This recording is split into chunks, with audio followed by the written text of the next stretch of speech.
En cuanto a lo que corresponde a antidiabéticos, vamos a recordar que necesitamos mantener un equilibrio homeostático, ¿no?, del nivel de glucosa en sangre.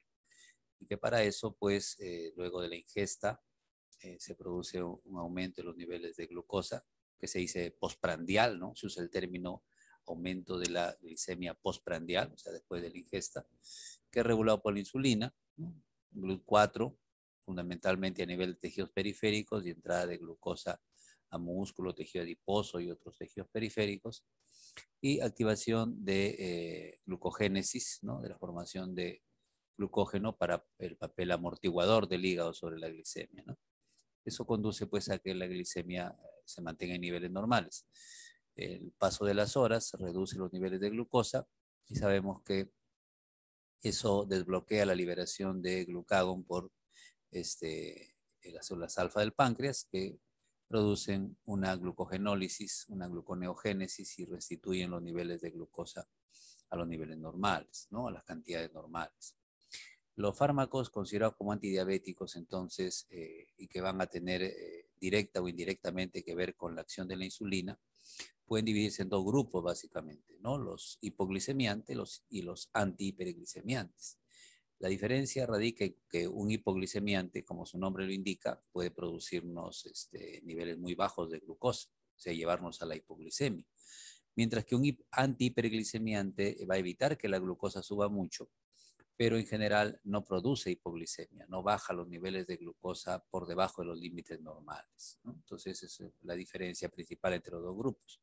Insulina, sulfonilurias y meglitinidas, o simplemente glinidas, son fármacos hipoglucemiantes. La insulina, obviamente que lo es, y estos dos grupos de medicamentos, al liberar insulina en cantidades elevadas, pueden llevar a la hipoglicemia. Por su parte, la biguanida, metformina, la pioglitazona, que es una tiazolidinediona, que es el grupo más completo, el nombre completo, pero también se abrevia como glitazona simplemente. Los análogos de incretina, ¿no?, en realidad actúan como si fueran agonistas del receptor de GLP-1, ¿no? El receptor de péptido parecido a glucagón. Son como incretinas sintéticas, son como GLP-1 sintético, ¿no? O los medicamentos, las gliptinas, que bloquean a la enzima que destruye las incretinas naturales, también estarían, ¿no?, estos cuatro dentro del grupo de los antihiperglicemiantes, ¿no?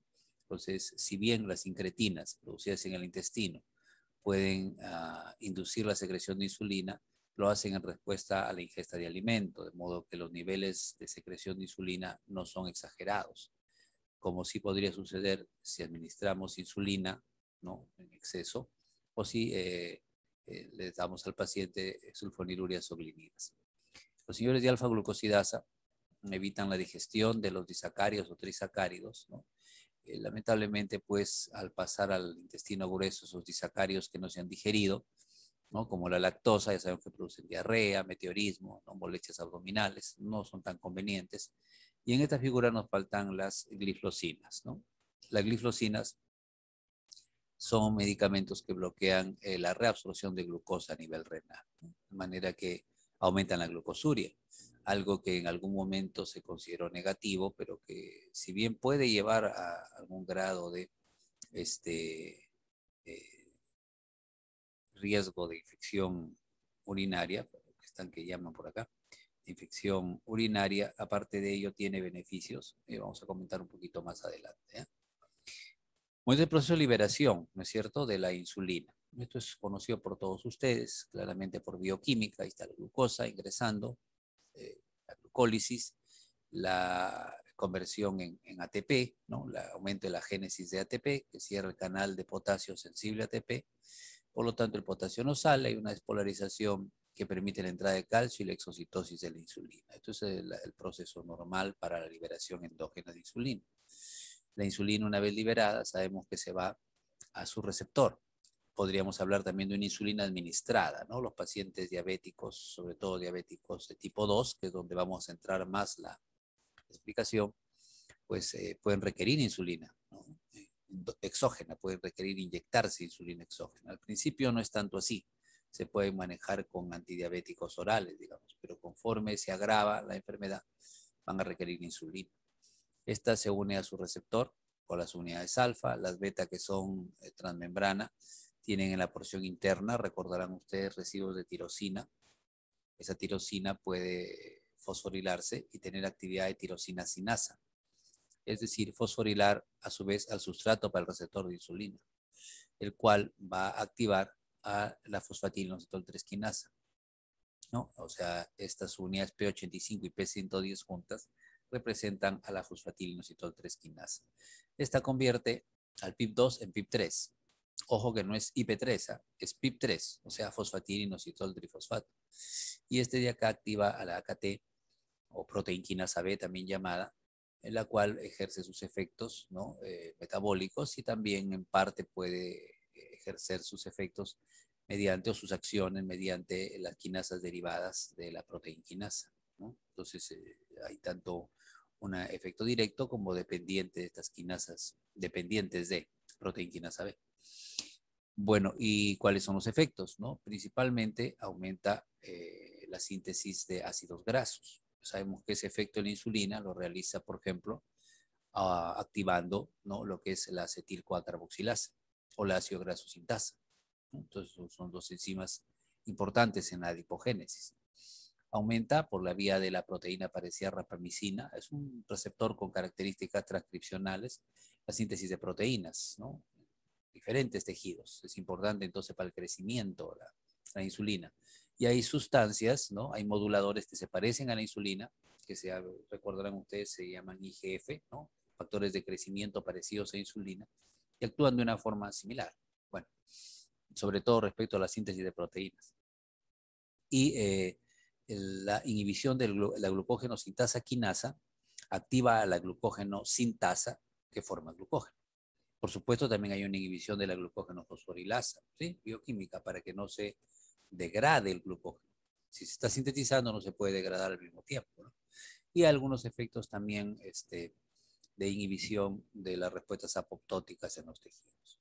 Lo mismo con algunos detalles adicionales, por ejemplo, el hecho de que el sustrato para el receptor de insulina pueda ser, digamos, de varias formas, pueden haber isoformas diferentes, no es uno solo. Después, la activación de la proteínquinasa B o AKT, que ya mencionamos anteriormente, puede dar algunos efectos adicionales más, ¿no? Eso es importante tenerlo en cuenta. Perdón, a ver un rapidito un mensaje.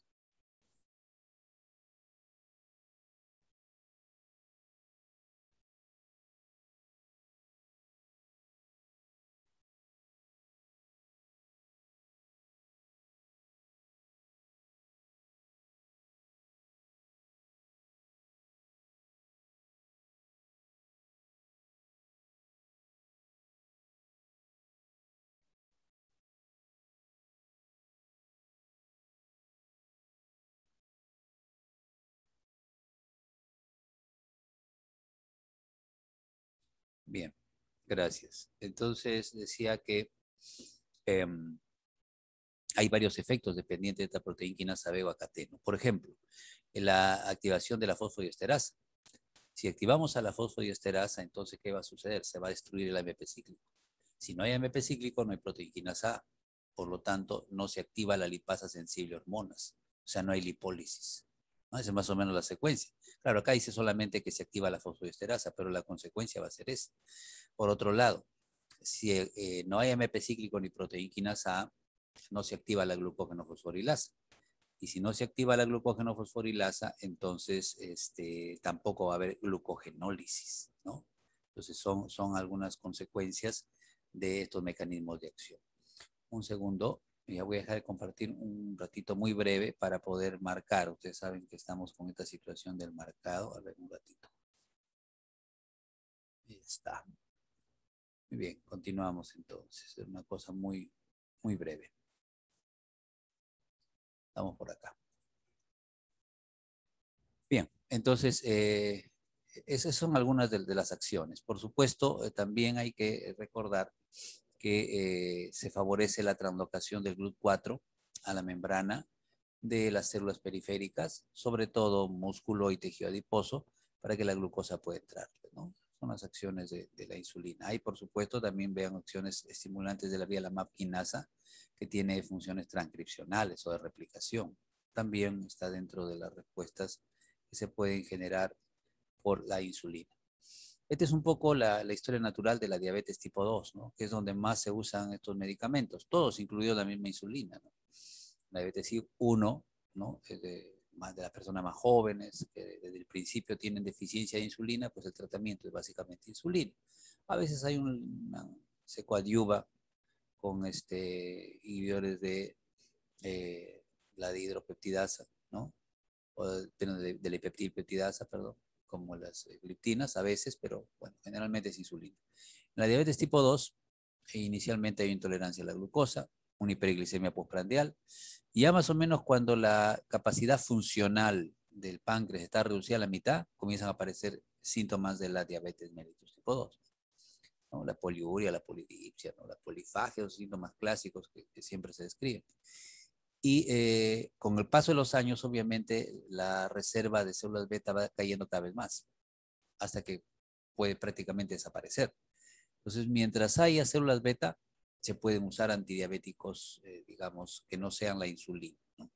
Pero una vez que la reserva se agota y ya no hay células beta, entonces va a tener que colocarse insulina exógena, pues, ¿no?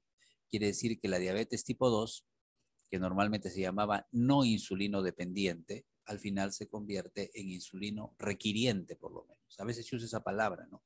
No se dice que se volvió insulino dependiente, a veces se dice que se volvió insulino requiriente, o sea, que requiere insulina, ¿no? Entonces, eso es parte del curso de la diabetes. La insulina tiene varias acciones metabólicas que no vamos a volver a recapitular ahorita porque ya lo vieron en bioquímica, estoy un poco cansado. Para el caso de la glucólisis, por lo menos, por ejemplo, activa la fosfofructoquinasa, que es la enzima reguladora de la glucólisis, ¿no? De glucosa a piruvato. Y el resto un poco ya hemos dicho de glucogénesis, lipogénesis, si lo saben, me imagino, por bioquímica. ¿Qué tenemos acá importante? Que hay diferentes tipos de insulina. En la diapositiva siguiente vamos a ver un cuadro comparativo un poco mejor, pero hay varios tipos y la diferencia está en el tiempo que demoran en empezar su acción, en el tiempo que pasa para alcanzar la concentración máxima, el efecto máximo y luego cuánto dura su acción. Esas son las razones que diferencian las insulinas unas de otras, ¿no? Vamos a ver un poco en la siguiente diapositiva. Hay que tener cuidado porque todas las insulinas pueden producir hipoglicemia, ¿no? O sea, un efecto demasiado marcado va a llevar a la producción de hipoglicemia. Al ser administrada por vía subcutánea, hay una redistribución del tejido adiposo, ¿no? Y a veces hay deformaciones, pues como zonas elevadas y zonas hundidas en el hombro, en el muslo o alrededor del ombligo, que son los sitios, ¿no? Donde por vía subcutánea generalmente se coloca la insulina, ¿no? No hay mucha alergia ya. Antes la insulina, recuerden ustedes, era de cerdo, ¿no? Era del páncreas del cerdo. Actualmente la insulina, pues es una insulina humana, ¿no? Obtenida por tecnología recombinante, entonces ya hay menos posibilidades de alergia. No es que ya desapareció totalmente, pero se ha reducido notablemente este problema. Bueno, luego, ¿qué tenemos? ¿No? Hay aumento del riesgo de hipoglicemia cuando se usa con sulfas. Es importante, ¿no? Porque mucha gente se automedica, todos conocen ustedes seguramente al famoso cotrimoxazol, ¿no? Su nombre comercial es Bactrim. Bueno, no es conveniente usar a veces nombres comerciales, pero a veces ese nombre lo conocemos más. Y mucha gente se automedica, ¿no? Para un problema de garganta, para una diarrea, para una infección urinaria con el cotrimoxazol y ha ido generando resistencia. Pero aparte de ese problema, estas sulfas actúan como la sulfoniluria, sulfoniluria, por ahí son más o menos la misma familia y aumentan la secreción de insulina. Entonces, si una persona está usando insulina y encima toma cotrimoxazol, puede hacer hipoglicemia, pues, porque aparte de la insulina que usa, ¿no? Está tomando su pastilla que aumenta más la secreción de insulina, ¿no?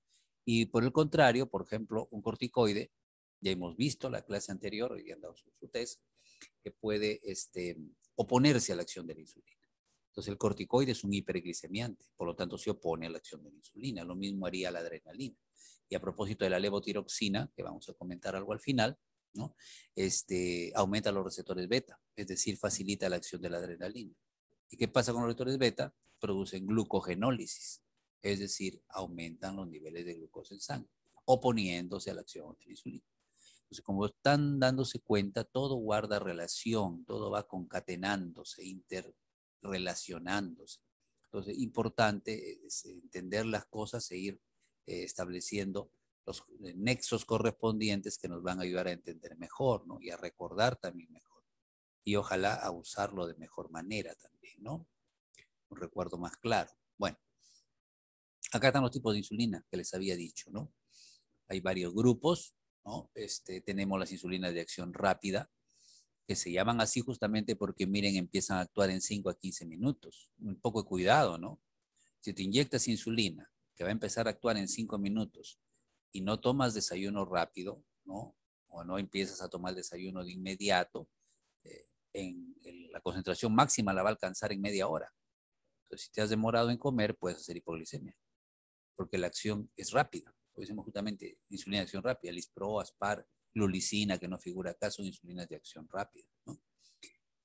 Los nombres vienen un poco pues de las ubicaciones que se han hecho respecto, modificaciones que se han hecho respecto a los aminoácidos, lisina, prolina, ¿no? Aspartato, en fin, de ahí vienen un poco los nombres, ¿no? Bueno, después la clásica que siempre se ha venido utilizando durante muchos años y se sigue usando todavía, sigue vigente, la insulina de acción corta, la llamada insulina regular o también conocida como cristalina. Regular o cristalina es lo mismo, ¿no? Estas insulinas rápidas y en particular las de acción corta se pueden usar por vía endovenosa, a diferencia de las acción intermedia o la acción larga que no se pueden inyectar endovenoso. Estas sí. Eh, Miren que su inicio es más lento, ¿no?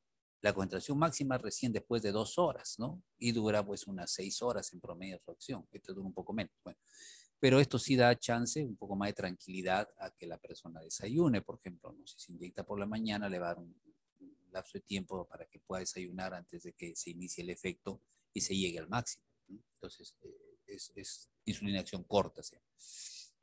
La acción intermedia es una insulina interesante, ¿no? Es la neutral protamina Hagedon, ¿no? NPH o simplemente NPH.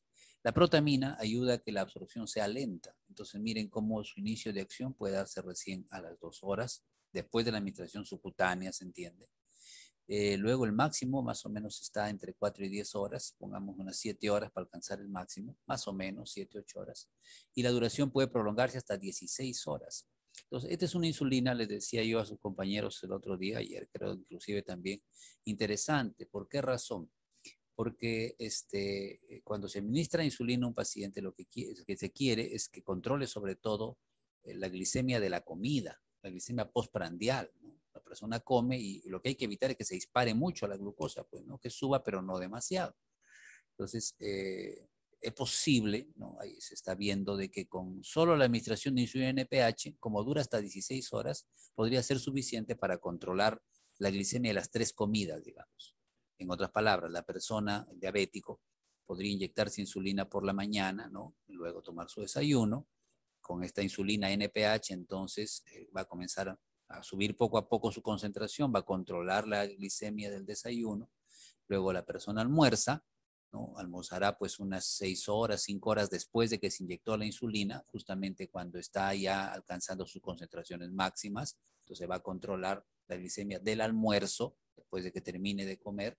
Unas 7 horas más o menos después de la inyección va a estar justo en su efecto máximo. Y va a controlar también, ¿no? Como dura hasta 16 horas, va a controlar también una cena que no sea muy tarde, pues, ¿no? Ni muy abundante. El diabético tiene que ser disciplinado, ¿no? No va a comer, pues, no va a cenar como el almuerzo, ¿no? La misma cantidad. Eso es lo que debe hacer, ¿no? Claro, algunos no lo hacen, pero no debe comer tanto en la cena, ¿no? Entonces, una cena moderada o frugal, como se dice, ¿no? Poco voluminosa, no muy tarde, no va a cenar a las 12 de la noche, probablemente lo haga pues a las 8, ¿no? 7, 8, máximo 9 de la noche, pongamos a las 8, entonces podría todavía controlar la glicemia de una cena, ¿no? Digamos, discreta, no muy abundante, ¿no? Entonces, esa es un poco la idea de que podríamos tener respecto a la insulina NPH, que tiene esas características interesantes. ¿Eh? Y luego hay insulinas de acción larga. Antiguamente se usaba la ultralenta, ¿no? O no se está utilizando mucho. Han aparecido insulinas llamadas insulinas basales. El ejemplo típico, la primera que apareció es la insulina glargina. ¿Y por qué se llama basal? Porque no tiene pico. ¿Cómo es eso que no tiene pico? Es una insulina, vamos a ver una figura, que una vez que se inyecta por vía subcutánea, comienza a subir sus concentraciones y luego se aplana. Y se mantiene así durante 24 horas. Y se llama basal justamente porque daría las concentraciones promedio que hay en la sangre de insulina de cualquier persona normal. Ahorita todos tenemos insulina en la sangre. No tenemos picos porque no hemos comido, ¿no? Pero tenemos insulina. Y durante las 24 horas en nuestra sangre hay insulina. Claro, sube después de que comemos, ¿no? Y luego baja otra vez, ¿no? Pero así no comamos, siempre hay niveles de insulina que están realizando sus diferentes funciones metabólicas. Entonces, esta insulina glargina es como insulina basal que actúa justamente, miren acá, 24 horas, ¿no? Manteniendo los niveles basales, ¿no? Promedio, normales de insulina que tiene una persona durante el día, ¿no? Esa es un poco la idea. Las premezcladas tuvieron su apogeo, su momento, digamos, en que fueron muy interesantes, pero ahora ya no lo son tanto. ¿Cuál es la idea de la premezclada? Que combina la insulina NPH de acción intermedia con una insulina regular que es de acción corta. Entonces, y vienen solo mezcladas juntas en un solo frasquito, y así vienen de fábrica. Porque alguien puede decir, y se hace a veces, ¿no? Puedo coger un poquito de insulina de acción corta y un poquito de NPH dentro de una jeringa, ¿no? Tengo dos frascos, uno es de regular y otro es de NPH. Cojo mi jeringuita de tuberculina, ¿no? De 1 centímetro, saco un poquito de acá, luego saco otro poquito de acá y está mezclado ahí adentro. Se puede hacer eso, inyectarse si se va a inyectar rápido, ¿no? Si se va a inyectar, digamos, en los próximos minutos, digamos, si no se va a tener ahí en la jeringa varias horas, ¿no? Porque si no, puede pues, reducirse un poco la biodisponibilidad. Se puede hacer, pero esto no es así. Esto ya viene mezclado de fábrica, ¿no? Entonces, ¿qué ventaja tendría esa mezcla de fábrica? Que produciría dos picos, ¿no? La línea azul o celeste representa la insulina regular y la línea roja representa la NPH. Quiere decir que en una inyección a la hora del desayuno, a las 8 de la mañana, de esta insulina premezclada, ¿no? De esta insulina que ya viene así de fábrica, así mezclada regular con NPH, 70-30, así se llama, ¿no? Va a producir un primer pico que va a controlar el desayuno y luego más tarde va a producir un segundo pico que va a controlar la glicemia del almuerzo, ¿no? Y se sugería que se administre una inyección a las 6 de la tarde, otra inyección más para que controle la glucosa de la cena y hay acción mientras la persona duerme, ¿no? Entonces eso es una estrategia, ¿no? Ahora, repito, está un poco cambiándose por usar solo NPH, no dos mezcladas, sino solo NPH. De modo que se va a controlar la glicemia del desayuno. Sí, sí, va a demorar un poquito quizá, pero va a controlar la glicemia del desayuno. Va a controlar la glicemia del almuerzo, porque nosotros, ¿dónde comemos más? No, no somos norteamericanos, nosotros comemos más en el almuerzo. Va a controlar bien la glicemia del almuerzo y puede que su efecto también alcance para controlar la cena. Lo que sí no va a actuar en la glicemia nocturna, pero esto no parece tan importante como era antes, ¿no? Entonces, esas son formas de administración. Lo mismo, pero miren, utilizando insulina Lispro. O sea, son dos insulinas mezcladas. La Lispro empieza a actuar primero, empieza a actuar a los 5 minutos. O sea, tienes que inyectarlo con el desayuno y ahí mismo tomar desayuno, ¿no? Pues demoras en tomar desayuno, a la media hora ya está el pico. Y si recién a la media hora se empieza a tomar desayuno, ya estás hipoglicémico, capaz, ya te desmayaste. Entonces, esa es un poco la desventaja que tiene ese tipo de insulina, que además es más cara, ¿no? Es más cara. Y esto se hace a veces con los pacientes en el hospital, ¿no? Los pacientes hospitalizados. Se les pone glargina a la hora de que se van a acostar. Acá dice, ¿no? Hora de acostarse. Y alguien puede decir, pero le están poniendo insulina a la hora que se va a acostar. No va a comer nada. Y si le baja la glucosa mucho, bueno, la insulina glargina no tiene pico, o sea, no tiene así una concentración máxima y luego baja, no. no. Comienza a subir y es como que se estabiliza. Y controla bien la glicemia mientras la persona duerme. En el día, ven que esta raya se ha convertido en una línea punteada, discontinua. En el día no controla tan bien, porque solo es insulina basal. O sea, estás administrando la insulina que normalmente debería haber en tu cuerpo, en el cuerpo de una persona normal durante las 24 horas. O sea, no es para controlar la comida. Cuando tú comes, tu páncreas produce un extra, un plus de insulina. Entonces, a este paciente se le inyectaría en la noche y luego se le inyecta cada vez que come. Insulina Lispro. Podría ser regular también, pero hay que inyectarle cada vez que come, porque la glargina no va a poder controlar las glicemias postprandiales. No está diseñada para eso. Está diseñada para mantener niveles basales de glucosa. ¿Ya? Es más o menos la idea. Bueno, las sulfonilurias, ustedes saben que es un grupo de medicamentos. Todos estas familias tienen varios representantes, pero acá hay que acordarnos la glibenclamida, que es la que más usamos, la que tenemos disponible, la más barata, la que está en genérico, etc. Hay glipizida, gliburide, ¿no? Glicacida, hay una serie de nombres así, pero no nos interesa pues, memorizarnos tantos nombres si al final el más representativo, el que tenemos, el que se usa, es glibenclamida. Bueno, este es el receptor, el canal de potasio, perdón, sensible a ATP, canal de potasio sensible a ATP o dependiente de ATP. Ahí están sus dos componentes muy claritos, ¿no? El sitio donde se une el potasio, que es la subunidad KIR 6.2, y el sitio donde se unen las sulfonilurias, que es la unidad SUR1, ¿no? Acá estamos viendo a la sulfoniluria uniéndose al SUR1, hace que el canal sensible a potasio se mantenga cerrado, y el resto ya lo sabemos, ¿no? Aumenta aquí el potasio, despolarización, calcio, exocitosis de la insulina. Es un secretagogo, entonces. Las sulfonilurias son secretagogos, o sea, inducen la secreción de insulina. Y pueden ser peligrosos si producen una secreción muy abundante, ¿no? Hay que tener cuidado con eso. Bueno, el inicio es un poco lento, 2 horas, lo cual es bueno, porque generalmente se toma antes del desayuno, una vez al día, generalmente. ¿No? Su duración es de 24 horas, bastaría con su pastillita antes de desayunar y va a mantener controlado entonces la glucosa más o menos 24 horas, la característica del glibenclamida. La eficacia comparativa tiene que ver con la capacidad de reducir la hemoglobina glicosilada. Entonces eso lo vamos a ver en otra diapositiva más adelante. Los problemas que puede producir hipoglicemia, pues, porque puede secretar mucha insulina. Eso puede suceder, ¿no? O el paciente toma la pastilla y no come. Hipoglicemia, bueno, aumento de peso, porque al aumentar la insulina, esta ayuda a la formación de tejido adiposo, entonces es uno de los problemas. Y obviamente el beta bloqueador evita que la glucosa en sangre aumente. Entonces, si se da glibenclamida con beta bloqueador, aumenta las posibilidades de hipoglicemia.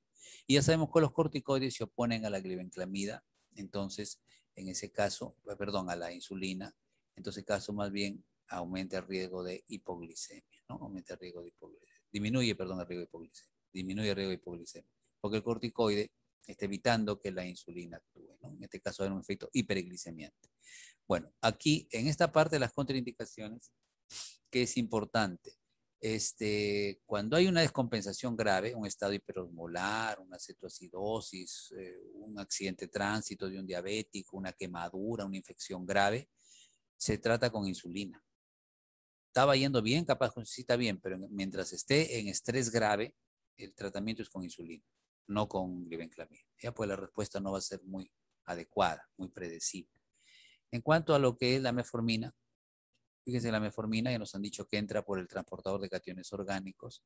Su principal efecto es a nivel del complejo 1 de la cadena respiratoria, entonces bloqueando la utilización de NADH. Este NADH al acumularse, ¿no? Reduce la utilización de piruvato. O sea, y el piruvato no se va a convertir en acetil-CoA, bioquímica, ¿no? Y al aumentar el piruvato es posible también que se forme lactato. Entonces la metformina puede aumentar la acidosis láctica, eso está descrito, ¿no? Es una de las consecuencias de la acción de la metformina. Por supuesto puede interferir también con la utilización del gliceraldehído 3-fosfato, ¿no? Pero como sea, favorece la acidosis láctica, ¿eh? Es uno de los problemas. Bueno, al no formarse ATP, porque está bloqueándose la incorporación del ADH, el ATP comienza a degradarse, ¿no? Se convierte en ADP y luego se convierte en AMP. Entonces, este es el principal modulador de las acciones de la metformina a nivel hepático, la adenosina monofosfato.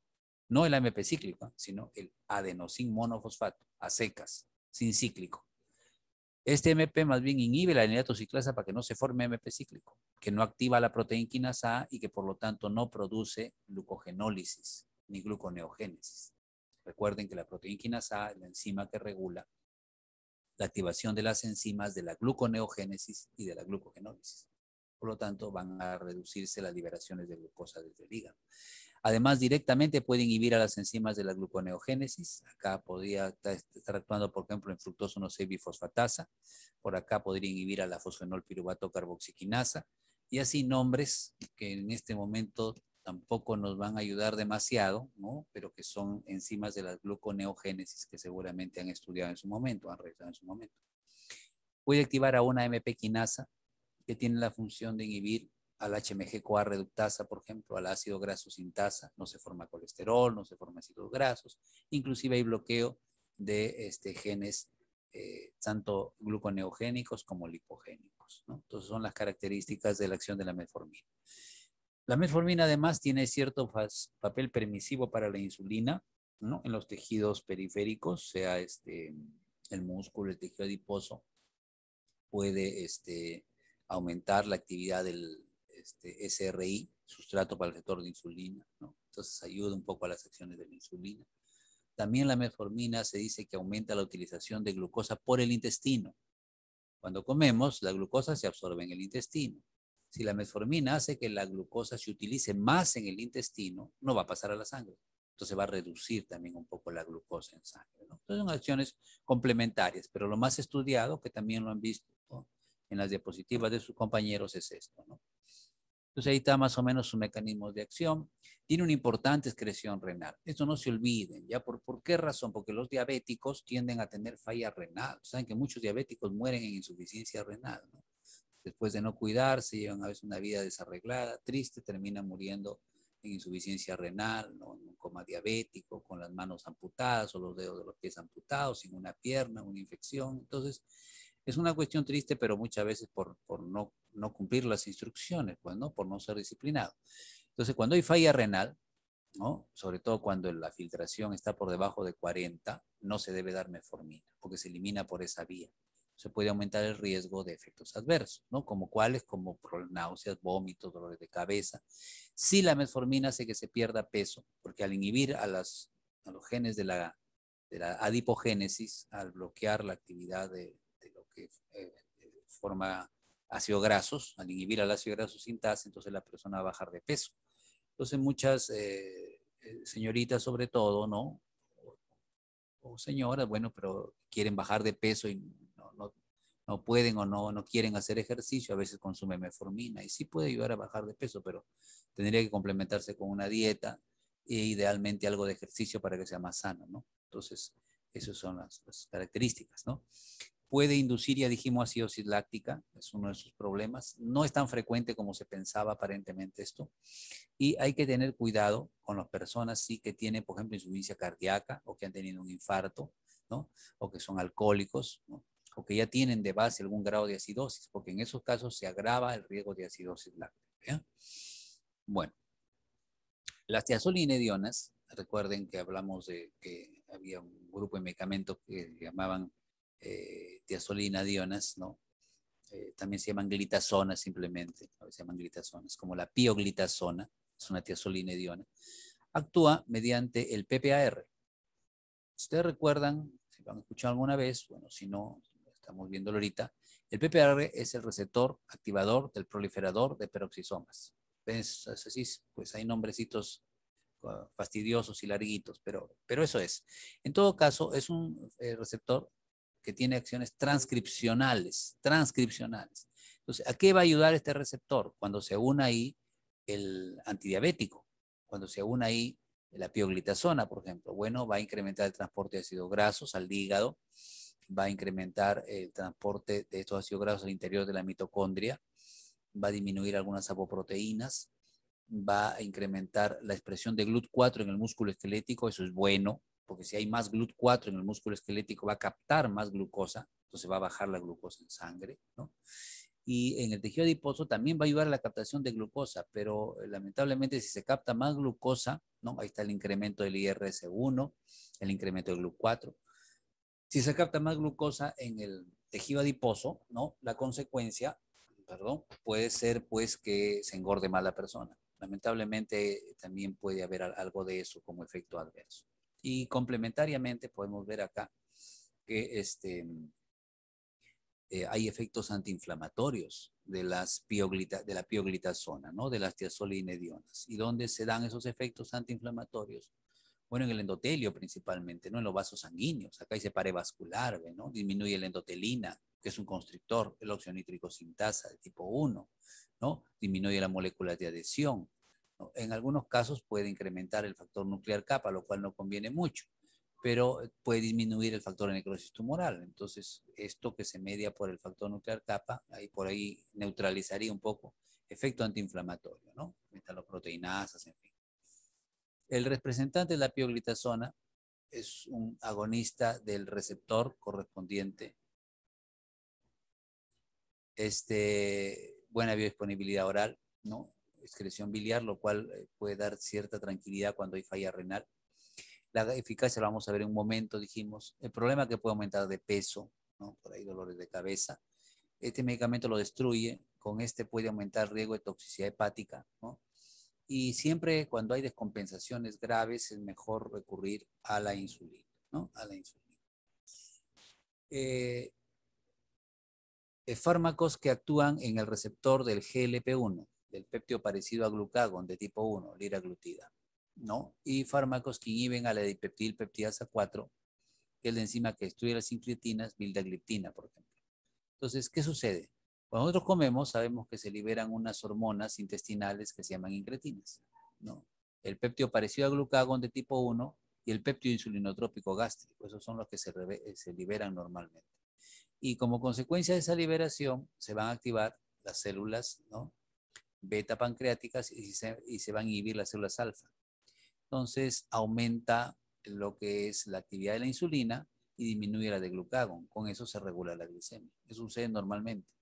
Entonces, ¿qué va a pasar con estos fármacos? Que se va a administrar liraglutida, si se va a administrar liraglutida, se activa la acción del GLP-1, o sea, se libera insulina y disminuye el glucagón directamente. Y si se usa vildagliptina o una gliptina, bueno, se inhibe la DPP4, por lo tanto, las incretinas no son destruidas, no son degradadas. Las incretinas naturales aumentan y tienen los efectos correspondientes. Este es el receptor de GLP-1, sigue la vía nilatociclasa, produce una inhibición de lo que es el canal de potasio. El potasio aumenta acá, ¿no? Inclusive puede favorecer la entrada de sodio y esto lleva a una despolarización con entrada de calcio y sale insulina. Además, también pueden haber efectos activadores de la síntesis de la insulina, ¿no? De la formación de la preproinsulina, de la proinsulina. Las glifosinas son antihiperglicemiantes, son antidiabéticos, ¿no?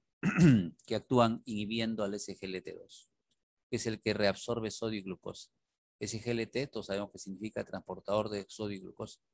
Entonces, al bloquear aquí, la glucosa no se reabsorbe, ¿no? Y al no reabsorberse la glucosa, se pierde pues por la orina, ¿no? Y ese es el efecto beneficioso. ¿Qué nos muestra además esta figura?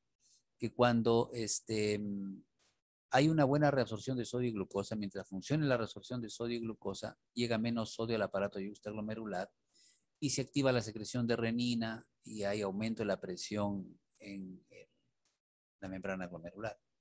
Pero cuando se pierde más sodio, entonces el exceso de sodio bloquea el aparato yuxtaglomerular y no hay cambios, ¿no? Baja más bien la presión en el glomérulo. Es importante que baje la presión en el glomérulo porque la presión alta puede lesionar más a la membrana glomerular.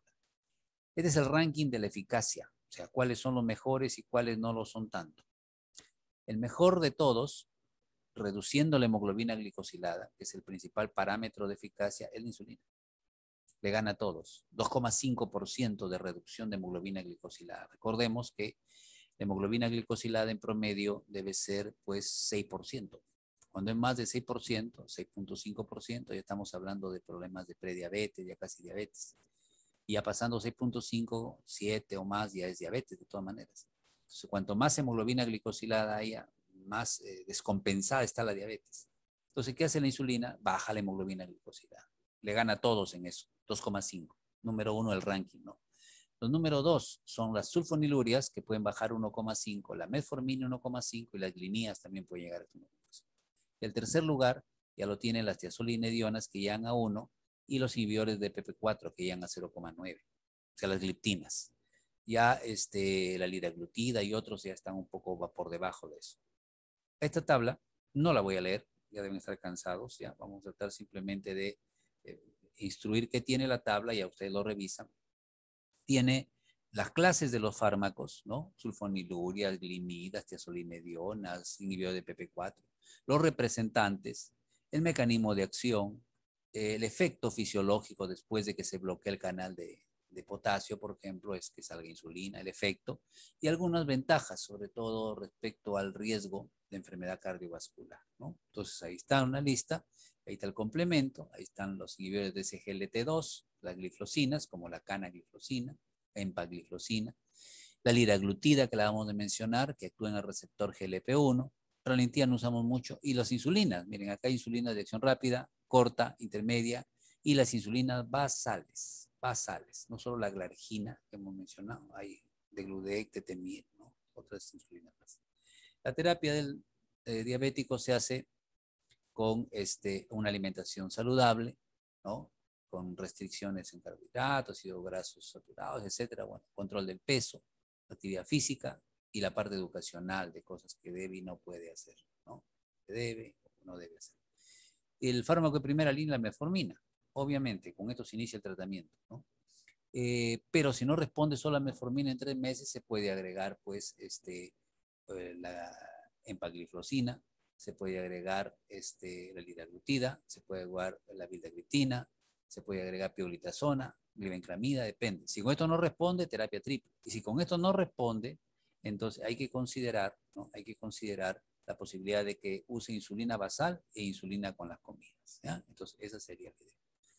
Un segundo, como que se expresan brevemente para otra vez marcar, ¿ya? Estamos en esta jarana de las marcadas. A ver, vamos a marcar de una vez. Ya está bien. Listo. Muy bien, continuamos. Ya, mejor terminamos de una vez porque hacemos paréntesis. Creo que ya regresan más cansados. Vamos a terminar, creo yo, de una vez. Unas cuestiones puntuales de hipolipemiantes y algunas también cuestiones precisas de tiroides y acabamos, ¿ya? Bien, en cuanto a los hipolipemiantes, entonces hay grupos diferentes, ¿no? Quizás lo primero que podríamos recordar es que lo que tratamos de neutralizar es kilomicrones y VLDL, sobre todo por el lado de los triglicéridos, que aquí son abundantes, y LDL, que es la más perniciosa de todas, ¿no? La mala de la película, como ustedes han dicho en bioquímica, porque tiene mucho colesterol, ¿no? Que se deposita, pues, ese factor aterogénico más importante.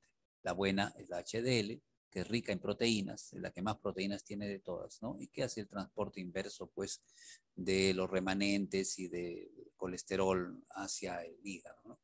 Ahí está un poco lo que decimos, ¿no? La importancia de que la lipoproteína lipasa destruya los kilomicrones o destruya la LPL y libere los ácidos grasos que se han utilizado por diferentes tejidos. Luego se generan remanentes como la lipoproteína densidad intermedia, ¿no? Que puede ser, en este caso, pues, utilizada para que la HDL le aporte algunos residuos de colesterol y la transforme en LDL, que es la lipoproteína de baja densidad, la que es rica en colesterol. Y importante la HDL en particular porque puede captar las formas remanentes y llevarlas al hígado, ¿no? HDL capta los remanentes, ¿no? De colesterol, de IDL, de los mismos kilomicrones y puede ayudar a estos remanentes a transportarlos al hígado, ¿no? Sobre todo lo que corresponde a los residuos de IDL, ¿no? Es su papel principal. Bueno, ahí están algunas de las apoproteínas, ¿no? Que actúan muchas veces como receptores o coenzimas. Bueno, 3 formas principales de lipidemia. La hipercolesterolemia sola, que puede basarse en una deficiencia de receptores de LDL o de ApoB100 cuando es genética, familiar, hereditaria, se dice. La hipertrigliceridemia, que puede basarse en deficiencia de lipoproteína lipasa, o de ApoC2, que utiliza la lipoproteína lipasa para actuar, ¿no? Que también es de base genética, y las combinadas. Para el caso de la hipercolesterolemia, esencial es la estatina, complementaria el ezetimibe, y puede usarse algunos otros como las resinas fijadoras, ¿no?, de ácidos biliares o el nicotínico. En el caso de la hipertrigliceridemia, la clave es el fibrato, que aumenta y activa al mismo tiempo a la lipoproteína lipasa, pues, que es la que estaba deficiente, ¿no? El ácido nicotínico puede ayudar. Y en los casos de que existan ambas cosas, depende de los niveles de triglicéridos, ¿no? No hay que olvidar que solamente la estatina, o sea, la estatina sola, perdón, la estatina sola puede bajar tanto colesterol como triglicéridos. Entonces, no siempre hay que utilizar combinaciones de fibratos más estatinas, ¿no? ¿Qué cosa es la epidemia? ¿Qué riesgos conlleva? ¿No? Y esto aumenta en proporción a los niveles aumentados del LDL y descendidos de HDL, ¿no? Mecanismos genéticos, secundarios a enfermedades, por la dieta, ¿no?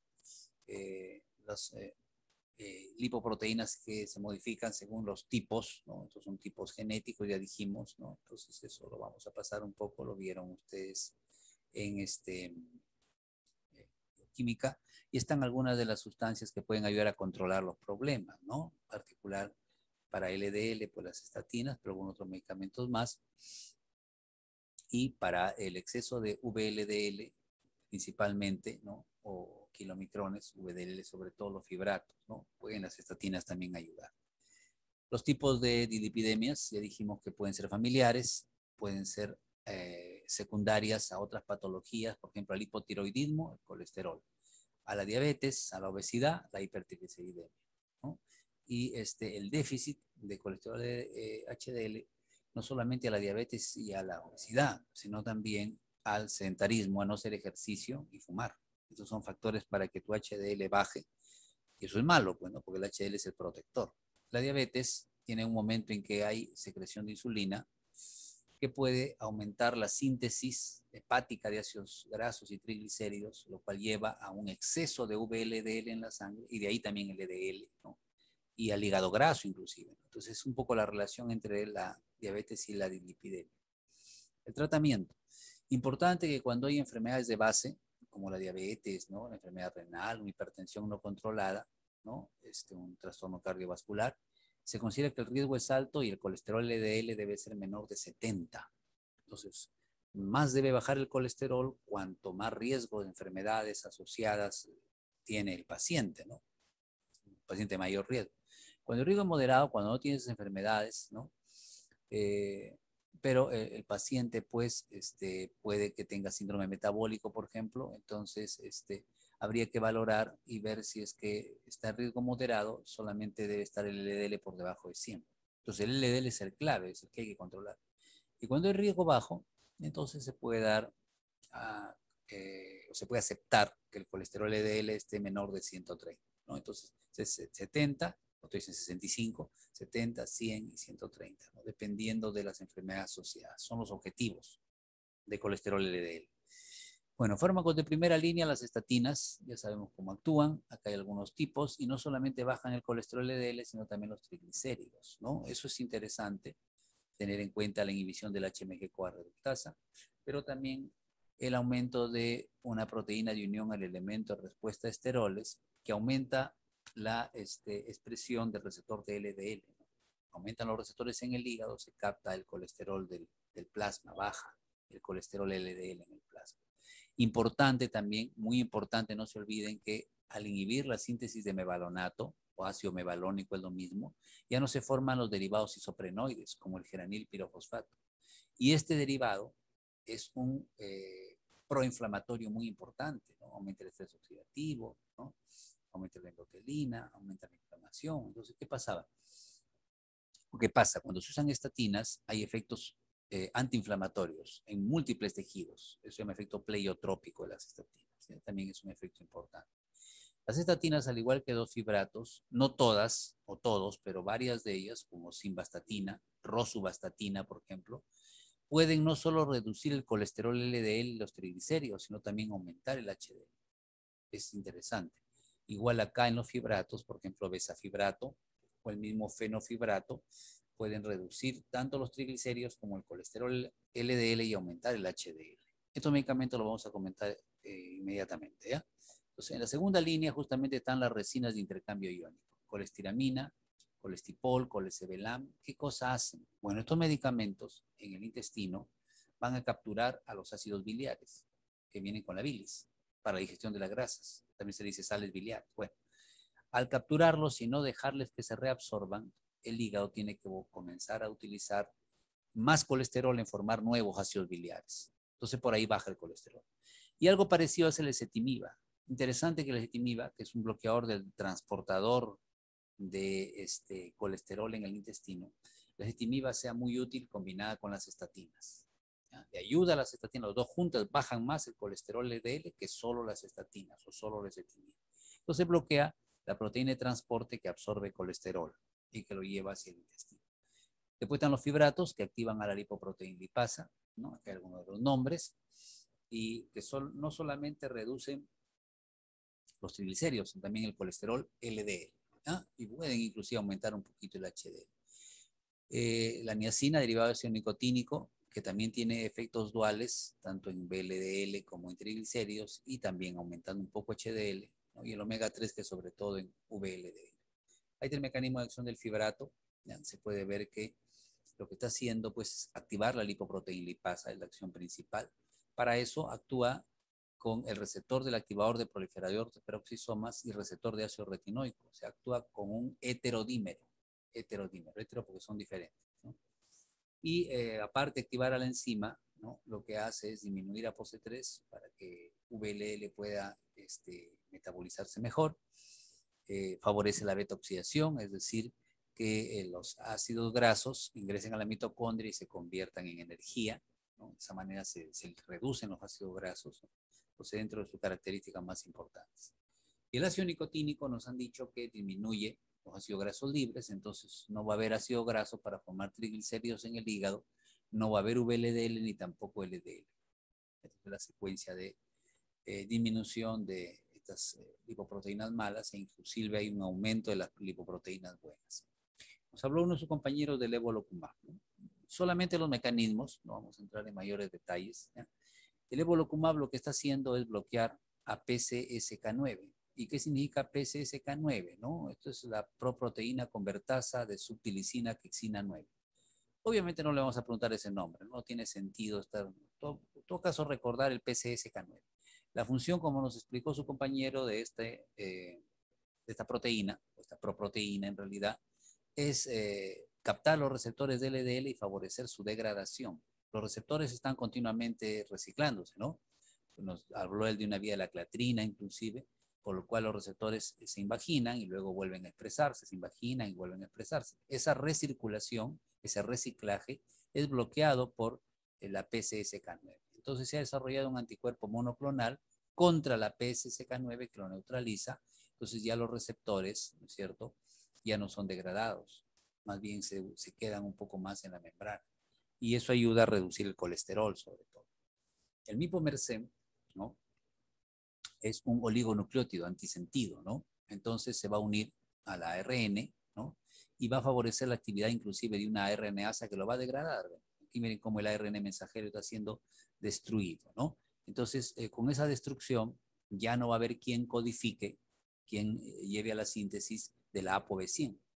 Y sin ApoB100, la VLDL no va a ser funcional. Y si no hay VLDL, tampoco va a haber después LDL. Entonces, este es un medicamento interesante. El problema es que tiene riesgo de hepatotoxicidad. Entonces, está evaluando un poco hasta dónde puede ser seguro este nuevo medicamento que es el mipomersen. Y la lomitapida tiene que ver con una proteína, ¿no? Esto es una proteína microsomal. Acá está, MTP. Bueno, acá está también. La proteína microsomal de transferencia de triglicéridos, ¿no? Proteína microsomal de transferencia de triglicéridos. Entonces, esta proteína microsomal ayuda a formar a nivel del hígado y del enterocito la VLDL y el kilomicrón. Lo han puesto con CH, ¿no? Nosotros lo conocemos con Q. Bueno, no importa. En todo caso, cuando es inhibida esta proteína por el fármaco llamado lomitapida, entonces ya no se forma VLDL en el hepatocito ni se forma kilomicrón en el enterocito. Entonces, esto es interesante para bajar los triacilgliceroles y podría también, por el lado de la VLDL, reducir un poco también el colesterol. El colesterol LDL, ¿no? ¿Cuál es el problema con la lomitapida? Un poco el aumento de las transaminasas, ¿no? Y el riesgo de hígado graso. por ahí está un poco. Como esto no se libera, por lógica, ¿no? Si esto no se libera del hepatocito y se queda dentro del hepatocito, se va a hacer el hepatocito más grasoso. Bueno, pues puede haber por ahí cierto problema de hígado graso. Y vamos a terminar con tiroides, ¿ya? Si nos dio el tiempo razonablemente. Entonces, en tiroides, ¿qué vamos a recordar? Bueno, esto es fisiología. Definitivamente acá está la hormona liberadora de tirotropina, ¿no? Está actuando en una célula tirotropa, o sea, de la hipófisis anterior, para que se libere la tirotropina, TSH, ¿no? O sea, la hormona estimulante de la tiroides, ¿no? ¿Esta se va a dónde? Se va a los folículos tiroideos, pues, ¿no? De la glándula tiroides. Y esencialmente, porque si no nos vamos a poner a ver que si esto se parece a una margarita, que la célula folicular, que el coloide está en el centro, donde está la tiroglobulina, una serie de detalles que no vienen tanto al caso. Lo importante para nosotros es que se active la tiroideo peroxidasa. Si se activa la tiroideo peroxidasa, que tiene grupo M y hierro trivalente en su estructura, entonces lo que va a hacer esta tiroideo peroxidasa, de ahí viene un poco su nombre, es utilizar el peróxido de hidrógeno, acá está, ¿no? Tiene peróxido de hidrógeno, y va a oxidar al hierro, ¿no? De hierro más 3 se convierte en hierro más 4, pero ya tiene oxígeno, ¿no? Sin electrones. Y luego esto va a permitir captar, ¿no? Al yoduro. Y en este caso hay una reducción, ¿no? Acá hubo una oxidación, acá se produce una reducción cuando se capta el yoduro. De hierro más 4 pasamos a hierro más 3. Cambia el estado de oxidación. Y este yoduro luego es transferido ¿a quién? A la tirosina, pues, ¿no? Al aminoácido tirosina. Y se forma la monoyodotirosina. Después se transfiere otro yoduro, se forma la diyodotirosina. Se pueden juntar estos dos y se forma la triyodotironina, que sería T3, o se pueden juntar dos DIT, ¿no? Y tenemos a nuestra hormona principal sintetizada, que es la tiroxina, ¿no? Con X, ¿no? La tiroxina, para actuar, tiene que convertirse en T3, ¿no? La T4 tiene que convertirse en T3, todos sabemos eso, para que sea funcional. Eso lo hace una desyodasa, pero eso lo recordamos en un momentito. Lo que queremos ver acá es que el receptor de la hormona tiroidea, que es nuclear, donde va a unirse la T3, tiene una estructura parecida al receptor glucocorticoide que vimos la semana pasada. O sea, hay una zona que regula la actividad transcripcional que no depende de T3. O sea, este receptor puede modular la actividad transcripcional aunque no haya T3. Eso se encontró que es así. Hay otra parte que sí regula la actividad transcripcional, pero una vez que se une a la T3, hay una zona de unión al ligando, ¿no? Que es el sitio donde se va a unir la T3. Estamos hablando del receptor, ¿eh? Ahí se va a unir la T3 y que también va a servir para la dimerización. En este caso, no es un homodímero el que actúa, en este caso es un heterodímero. ¿Por qué no es un homodímero? Porque homo dice es igual, ¿no? Entonces sería receptor de hormona tiroidea con T3, actúa con otro receptor de hormona tiroidea también con T3. Esas dos parejas serían un homodímero, pero este no actúa así, ¿no? Actúa con el receptor del ácido retinoide, ¿no? O retinoico, que vamos a ver en otra figura. Bueno, pero estas son es para que se una ahí la hormona T3 y también, o la levotiroxina, ¿no? La levotiroxina es el medicamento, ¿no? Es la forma levógira de la tirosina, ¿no? Entonces, el medicamento también actúa igual, ¿no? Convertido a T3, actúa también en esta zona de unión al ligando.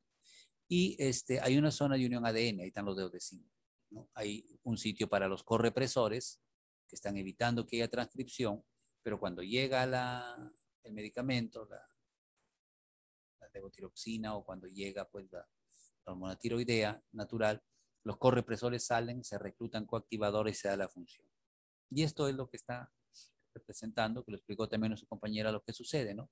La T4 es la principal, claro, hay una globulina que lo transporta, pero hay una desyodasa que tiene que convertirlo en T3 y recién como T3 no actúa en el citoplasma, ¿no? La acción casi toda es en el núcleo, ¿no? Se va a la T3, se une a su receptor de hormona tiroidea y tiene que haber acá un heterodímero, receptor de hormona tiroidea con T3, receptor de ácido retinoide o retinoico con el ácido retinoico.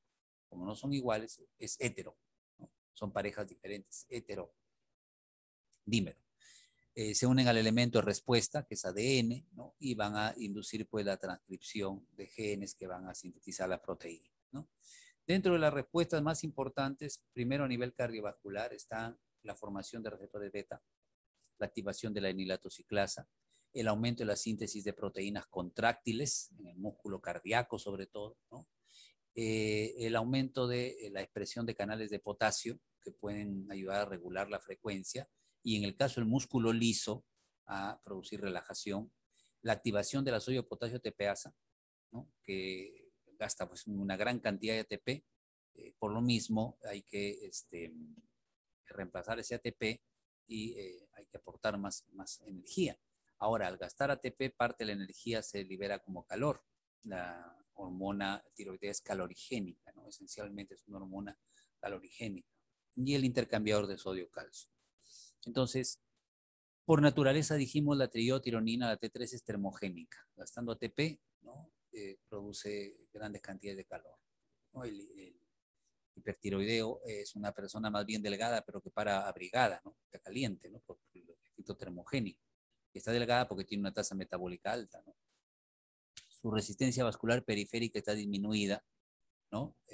Porque lo que hace esta hormona es inducir vasodilatación. Eso disminuye el volumen efectivo arterial. A nivel renal, al bajar un poco el flujo en la arteriola aferente, ¿no?